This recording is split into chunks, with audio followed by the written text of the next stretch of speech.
जंगल में उड़ने वाला गोल्डन डायनासोर और जादुई शक्तियाँ। नीलगिरी पहाड़ियों के बीच एक बहुत ही सुंदर जंगल था। उस जंगल का राजा एक गोल्डन डायनासोर था जो गोल्डन कलर का था। उसी जंगल में बहुत से जानवर रहते थे। जंगल में आए दिन कोई बड़ा जानवर छोटे जानवर का शिकार कर लिया करता। इससे जंगल के राजा डायनासोर बहुत परेशान रहने लगे। एक दिन डायनासोर अपनी गुफा पर सो रहा होता है। तभी एक भालू डायनासोर से मिलने जंगल में आता है और देखता है कि डायनासोर महाराज सो रहे हैं। अब भालू डायनासोर महाराज के नींद से जागने का इंतजार करने लगता है।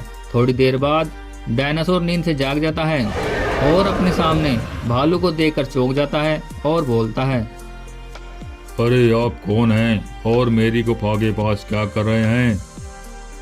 महाराज, मैं अभी अभी यहाँ पर आया हूँ। मैं एक भालू हूँ और मैं आपकी गुफा के पास बैठकर तपस्या करना चाहता हूँ, जिससे मुझे कई सारी शक्तियाँ प्राप्त होगी।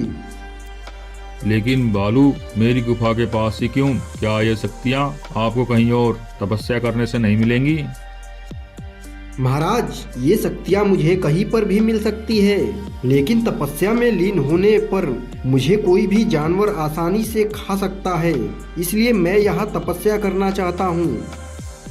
भालू, लेकिन इससे मेरा क्या फायदा होगा? महाराज, जब मुझे जादुई शक्तियाँ प्राप्त हो जाएगी तब मैं आपकी एक इच्छा पूरी कर सकता हूँ। ठीक है भालू, मैं आपकी जंगल में रहने वाले सभी जानवरों से पूरी सुरक्षा करूँगा। अब भालू डायनासोर की गुफा के पास ही बैठकर तपस्या करने लगता है और डायनासोर भालू की सभी जानवरों से सुरक्षा करने लगता है और किसी भी जानवर को भालू के पास आने नहीं देता है। ऐसे ही कई दिन बीत गए, फिर भी भालू की तपस्या पूरी नहीं हुई। अब डायनासोर को भूख लगने लगी।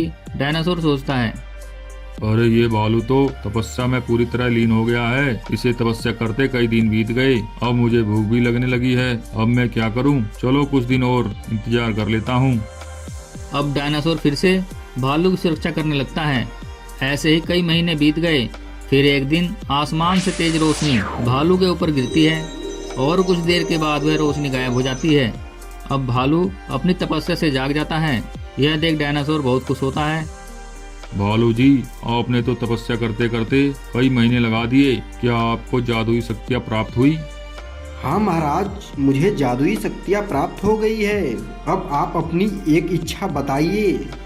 भालू, मैं इस जंगल का राजा हूँ और जंगल में रहने वाले सभी जानवरों की सुरक्षा करना मेरा कर्तव्य है। मेरे जंगल से छोटे छोटे जानवर गायब हो जाते हैं। कोई बड़ा जानवर छुपकर उन्हें मारकर खा जाता है। भालू जी, आप मुझे उड़ने वाला डायनासोर बना दीजिए, जिससे मैं उड़कर अपने जंगल के जानवरों की रक्षा कर सकूं।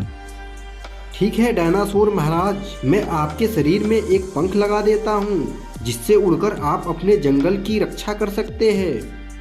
अब भालू अपनी जादुई शक्तियों से डायनासोर के शरीर में पंख लगा देता है। यह देख डायनासोर बहुत खुश होता है और भालू का धन्यवाद करता है। अब डायनासोर आसमान में उड़कर अपने जंगल के सभी जानवरों की रक्षा करता है।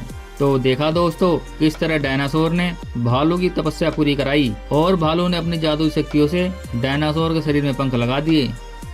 अगर आपको हमारी ये वीडियो पसंद आई हो तो प्लीज़ सब्सक्राइब कीजिए, लाइक कीजिए और कमेंट कीजिए।